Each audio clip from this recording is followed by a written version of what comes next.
J'ai fait une petite démonstration simple. Quand le président passe, il y a gyrophare, il y a motard et puis il y a cortège. Quand on convoie les prisonniers, c'est la même chose. Il y a gyrophare, il y a motard et puis il y a cortège. Président, sa voiture est blindée. Prisonnier aussi, sa voiture est blindée. Président, quand il passe, il soulève les bras et puis il salue les gens. Prisonnier, quand il passe, regardez sur les cargos là, il y a des trous comme ça. On voit les bras, c'est qu'eux aussi, ils nous saluent. Président, il prête serment. Prisonnier aussi, il prête serment.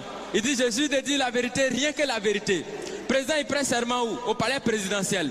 Prisonnier, il prête serment où? Au palais de justice. Chacun a son palais. Quand le président dort, on le surveille. Quand le prisonnier dort aussi, on le surveille. Président, il a sa garde spéciale qu'on appelle garde républicaine. Prisonnier aussi, il a sa garde spéciale qu'on appelle garde pénitentiaire.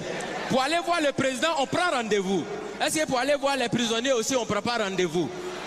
Parmi les prisonniers, il y en a qui sont des voleurs. Est-ce que parmi les présidents, bon, pas ceux qui sont vers chez nous ici, hein, au loin là-bas là. Est-ce qu'il n'y en a pas qui volent souvent l'argent du peuple? Du point de vue orthographique, président commence par quelle lettre? Président commence par quelle lettre? Prisonnier commence par quelle lettre?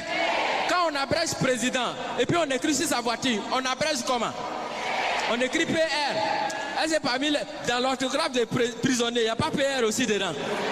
Donc ça veut dire quand tu regardes très bien, tu as l'impression que président et puis prisonnier, on dirait que les deux ils sont quelque part même chose. Tu as l'impression que chacun est assis à la place de son camarade. Et qu'à tout moment, les deux peuvent s'inverser les places.